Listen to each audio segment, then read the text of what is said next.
Assalamualaikum. Jumpa lagi di AKTV ya cuy. Oke cuy, di kesempatan kali ini kita gaskan dulu cerita baru. Cerita yang mengisahkan kembalinya seorang pejuang terhebat. Oke lah daripada lama, mending kita langsung gaskan aja ke pembahasannya. Di cerita sebelumnya, Yunci memutuskan untuk pergi mengalihkan perhatian Wandering Lord seorang diri, agar semua orang bisa memanfaatkan kesempatan itu untuk melarikan diri dari sana. Kemudian, Pak Guru langsung mengajak mereka bergegas pergi dari sana, lantaran dia sadar, sekuat apapun Yunci, jika melawan banyak monster dan Wandering Lord, pasti akan ada saat di mana tenaganya habis. Jika mereka melarikan diri dengan cepat, maka Yunci juga akan bisa melarikan diri. Menurut asumsinya, meskipun Yunci mengatakan akan mengalahkan Wandering Lord, itu hanyalah sekedar perkataan agar membuat mereka tidak cemas. Karena Wandering Lord bukan musuh yang bisa dikalahkan dengan mudah, apalagi dikalahkan oleh seorang murid. Di saat yang sama, si kacamata sempat berpikir dirinya masih saja tidak berguna. Di saat seperti ini, ia hanya bisa melarikan diri. Ia juga hanya bisa mendoakan tidak terjadi apa-apa pada Yunci. Sementara yang lain bergegas kabur dari sana, Yunci terus melakukan serangan secara mencolok agar perhatian Wandering Lord tetap tertuju kepadanya. Selagi semua orang belum sepenuhnya terbebas dari kepungan musuh. Dengan memanfaatkan metode keluar masuk melalui skill mirror, dia terus bergerak menghindari serangan musuh dan mencoba mendaratkan sejumlah serangan, meskipun serangannya terasa sangat dangkal saat mengenai tubuh Wandering Lord. Karena defense Wandering Lord yang sangat tinggi membuat ia kesulitan untuk melukainya. Bahkan damage kecil sekalipun langsung dipulihkan dengan skill recovery, seperti yang ia duga. Tapi ia masih harus pergi ke atas kepalanya. Crystal Core yang ada di kepalanya pasti titik lemah dari Wandering Lord. Tapi keadaan ini juga cukup membuatnya kesulitan untuk mendapatkan serangan telak, karena attack powernya masih sangat kurang. Buff yang diberikan kepadanya juga mulai menghilang, dan MP juga sudah hampir habis. Yang mana Trick Blade-nya juga tidak akan bertahan lama. Ia rasa harus naik level terlebih dahulu untuk bisa membalikkan situasi. Saat akan kembali melakukan serangan, Wandering Lord ternyata sudah terlebih dahulu melakukan tindakan dengan cara memblokir pergerakannya menggunakan serangan skala besar. Menyadari bahwa Wandering Lord sudah memprediksi di mana ia akan muncul, dia pun memutuskan kembali ke dalam mirror untuk menghindarinya. Namun begitu dia keluar di tempat lain, Wandering Lord justru melancarkan serangannya ke segala arah, hingga dia secara langsung terkena imbas dari serangan itu. Walaupun cuma terkena imbasnya, tapi serangan itu mampu menghasilkan luka yang membuat heal point-nya berkurang secara bertahap. Tentu, keadaan ini menempatkan ia pada situasi yang sulit, karena sisa waktu mirrornya tinggal sedikit. Jika ia menggunakannya untuk menghindar, maka sisa waktunya akan habis dengan cepat. Ia hanya bisa menggunakan Undead untuk memblokirnya, tapi membangkitkannya kembali akan membutuhkan mana. Jika menggunakannya lagi, ia tidak akan punya MP yang cukup untuk menumpuk attack power-nya nanti.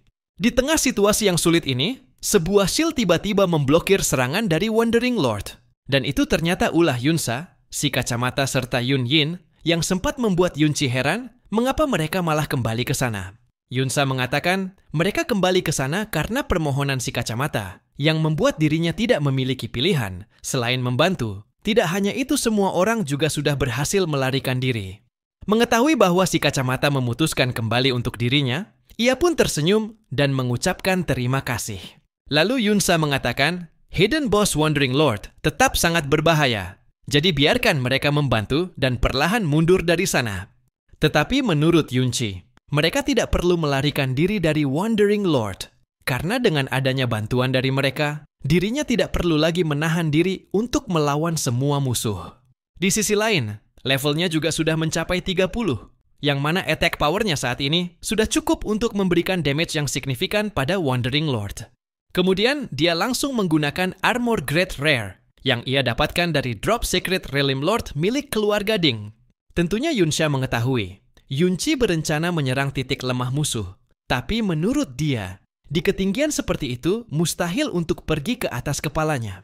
Tapi ternyata, Yunci telah mempersiapkan hal ini. Ia rasa sekarang adalah saat yang tepat untuk menggunakan buku skill yang sangat ia inginkan. Buku skill gravitasi, sebuah kemampuan yang dapat menarik dirinya kepada target, atau menarik target ke arah dirinya. Semakin rendah kekuatan user, maka tarikannya akan semakin kuat. Dengan skill ini ia bisa dengan mudah naik ke atas kepala Wandering Lord. Tanpa menunggu lama, ia langsung mengangkat tangannya ke arah Wandering Lord. Kemudian ia langsung mengayunkan tangannya, layaknya menarik sebuah tali, hingga ia langsung ketarik ke atas dengan sangat kuat. Dan dalam sekejap, Yunci sudah berada tepat di dekat Crystal Core, yang menempel di atas kepala Wandering Lord, yang mana hal ini tentu membuat mereka cukup tercengang, melihat Yunci bisa dengan mudah mencapai ketinggian yang sangat mustahil. Lalu tanpa membuang kesempatan ini, Yunci langsung melancarkan serangannya untuk menghancurkan Crystal Core yang merupakan inti dari Wandering Lord. Namun untuk menghancurkannya ternyata tidak mudah, karena Wandering Lord sontak melancarkan serangan skala besar, begitu merasakan intinya sedang terancam. Sehingga serangan dari Wandering Lord seketika mengenai telak pada Yunci.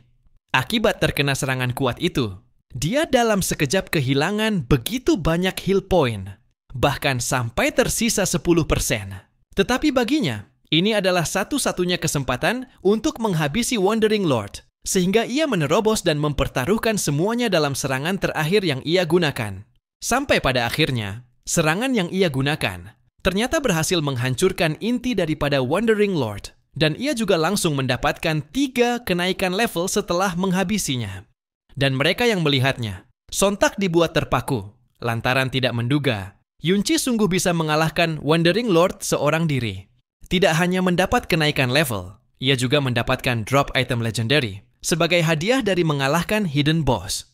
Tapi ketika hendak akan melihat dropnya, tubuh Wandering Lord tiba-tiba berguncang hebat.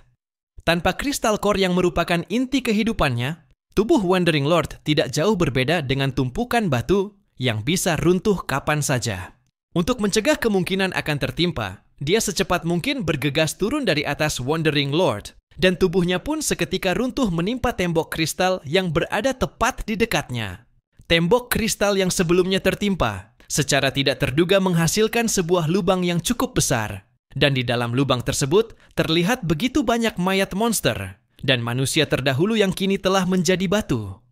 Yang mana tempat itu disebut sebagai Hollow Mountain. Melihat apa yang terdapat di dalam sana, Yunci berasumsi bahwa Wandering Lord yang lebih kuat kemungkinan terlahir dari tempat itu sejak lama. Itulah mengapa banyak jejak pertempuran sengit di dalam sana. Tetapi ada satu hal yang sontak membuat ia terkejut, dan hal mengejutkan itu, ternyata di atas tumpukan mayat bekas pertarungan, terdapat tubuh Kyo-En yang terlihat tetap bertahan dengan senjatanya, meskipun telah mati dan menjadi batu.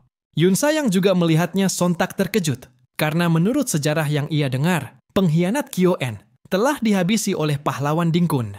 Tapi tidak dia sangka, tubuh Kyo-En justru berada di sana, dan keadaan tempat itu jelas hasil pertarungan melawan banyak monster dan manusia. Cuma dengan melihat bagaimana keadaan di sekeliling tempat itu, membuat Yunsa merasa sedikit curiga akan sejarah yang ia dengar. Menurutnya keadaan di sana sungguh berbeda, dengan patung di aula monumen sejarah, yang terlihat seperti diinjak-injak. Kemudian si kacamata angkat bicara, bahwa kakek buyutnya bukanlah seorang pengkhianat. Mungkin mereka tidak percaya, tapi sejak kecil ia selalu mencari seluruh sejarah tentang kakek buyutnya. Setiap kali menyangkut pengalaman spesifiknya, deskripsi tentang Kyo-En selalu samar, tetapi dirinya tetap bisa menemukan beberapa detail.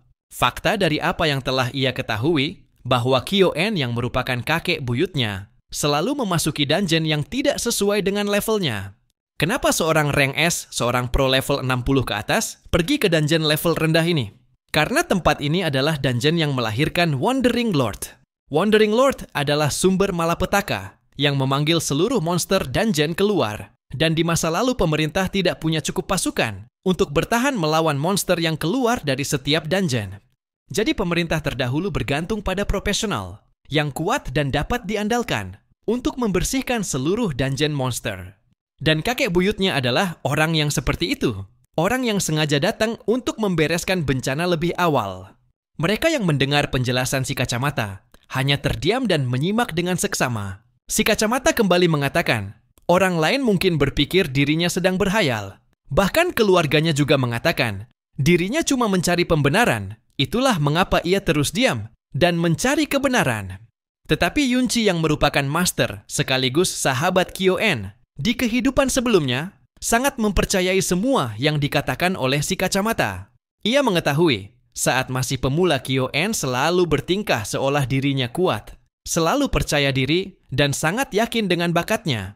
Meskipun pada akhirnya, dia selalu terjebak dalam situasi berbahaya dan justru meminta untuk diselamatkan. Tetapi meskipun begitu, Kyo-en tidak pernah ingin menyusahkan orang lain. Bahkan setelah dewasa dia selalu kembali dengan tubuh yang penuh luka. Tapi dia selalu bersikap santai demi membuat orang lain tidak mencemaskannya. Membayangkan sedikit ingatan tentangnya, ia berjanji akan menyelesaikan urusan dengan keluarga Ding demi membalaskan dendam Kyo-en. Sementara di keluarga Ding, Dingku yang sebelumnya ingin memasuki dungeon atau secret realm sekolah, melaporkan informasi yang dia dapat kepada keluarganya. Sebelumnya Dingku dilarang keras oleh guru penjaga, meskipun dia mencoba memaksa untuk masuk ke sana dengan alasan perbedaan level dungeon yang terlalu besar. Tapi dia melihat beberapa orang yang keluar dari sana sedang membicarakan tentang Wandering Lord yang dikalahkan. Dan secara tidak terduga, dia mendengar mereka membicarakan Yunchi yang telah digadang-gadang berhasil mengalahkan Wandering Lord serta memiliki kekuatan yang menurut mereka hebat. Mendengar informasi dari Dingku, salah satu master keluarga Ding memutuskan untuk pergi ke dungeon bersama dengan sejumlah penjaga. Tepat ketika akan pergi, ia ingat Dingku mengatakan bahwa si kacamata bekerja sama dengan Yunchi saat menyusup ke kediaman utama. Lalu ia memutuskan untuk menyeret keluarga si kacamata ke dalam dungeon. Sedangkan di saat yang sama, Yunchi tengah membuka drop item yang ia dapat, dan salah satu dari dropnya merupakan buku skill Golden Light Barrier. Lalu buku itu ia berikan pada si kacamata, dan karena tidak ada persyaratan level, si kacamata bisa mempelajarinya secara langsung. Melihat Yunchi memberikan buku skill grade legendary kepada si kacamata secara cuma-cuma, Yunsa berpendapat bahwa Yunchi tidak kekurangan skill yang kuat. Ada perbedaan besar antara skillnya dengan milik Yunchi, seperti skill menghilang, ataupun kemampuan untuk memanggil undead. Mendengar itu, Yunchi pun sontak tersadar bahwa undead miliknya berasal dari jiwa. Selain itu, jiwanya juga berasal dari dalam mirror. Lantaran ada sesuatu yang ingin dicoba, dan juga sangat penasaran dengan hasilnya, ia memutuskan untuk langsung pergi ke dalam mirror. Dan begitu masuk, ia melihat sebuah cahaya yang sangat terang di atas puncak tumpukan batu. Dan cahaya tersebut ternyata berasal dari jiwa Kyo-en, yang sampai saat ini masih menunggu di tubuhnya. Sementara Yunchi memasuki mirror, Yunyin mengajak Yunsa untuk segera kembali, karena ada upacara penyambutan tamu di keluarganya. Tentu Yunsa merasa telah terjebak terlalu lama, tapi ia penasaran apa yang sedang dilakukan Yunchi, yang tiba-tiba menghilang dari sana. Di saat yang sama, Yunchi tengah mencoba mendekati jiwa Kyo-en, dan sempat merasa bernostalgia, meski hanya bertemu kembali dengan jiwanya saja.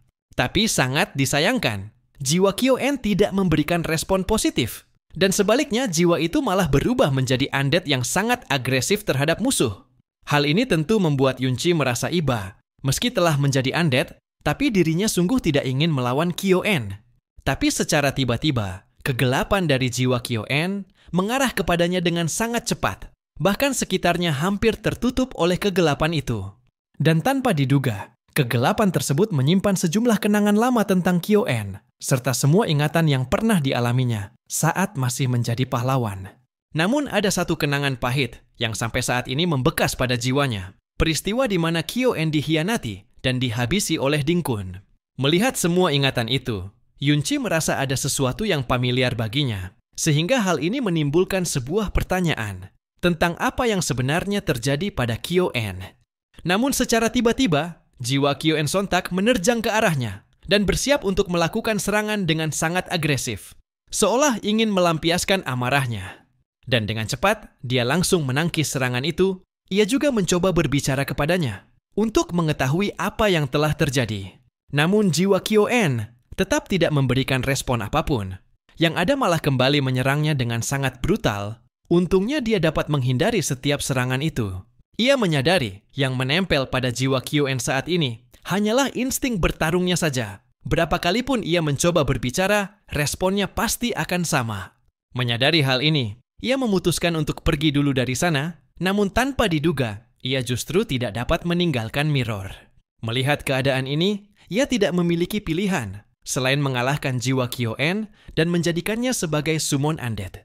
Padahal, Tanpa Yunci ketahui, si kacamata saat ini sedang berada dalam bahaya besar lantaran keluarga Ding beserta sejumlah penjaga telah menerobos ke dalam sana dan secara tidak sengaja memergokinya.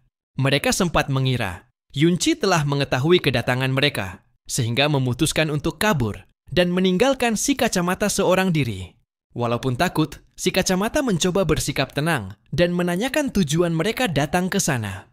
Tentu dia menganggap si kacamata berpura-pura bodoh, karena ia tahu si kacamata telah menyelinap ke rumah utama keluarga Ding bersama Yunci. Agar tidak dicurigai, si kacamata tetap bersikap tenang dan menganggap bahwa mereka salah orang. Tapi Dingku ternyata mengenali teriakan si kacamata saat mencoba kabur dari kediaman keluarga Ding. Sontak tampang si kacamata menjadi pucat dan tatapannya berubah menjadi panik setelah sadar bahwa keluarga Ding telah mengetahuinya. Nantikan bagaimana kelanjutan ceritanya hanya di AKTV. Semoga terhibur dan sampai jumpa di lain waktu.